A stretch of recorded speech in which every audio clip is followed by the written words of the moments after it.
8 নম্বর হলো 1 থেকে 13 তারিখের আসর পর্যন্ত ওই তকবীর ধরে আপনাকে পাঠ করতে হবে। কোনটা? আল্লাহু আকবার, আল্লাহু আকবার, লা ইলাহা ইল্লাল্লাহু, আল্লাহু আকবার ওয়ালিল্লাহিল হামদ, এতদূর পর্যন্ত কমপক্ষে এই তসবিহটা আপনাকে, এই তকবীরটা আপনাকে পড়তে হবে। 1 তারিখ থেকে নিয়ে 13 তারিখের আসর পর্যন্ত আপনি পড়বেন। কমপক্ষে 5 ওয়াক্ত নামাজের পরে একবারও পাঠ করবেন।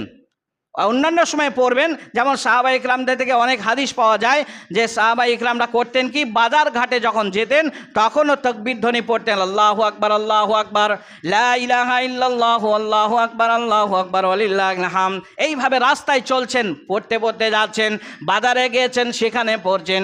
অন্যান্য মানুষরা যদি ভুলে যেতেন যে এটা জিলহজ মাস শুরু হয়ে গেছে, ওই সাহাবাদের তাকবীর শোনার পরে তারাও জেনে নিত যে এটা জিলহজ মাস চলছে।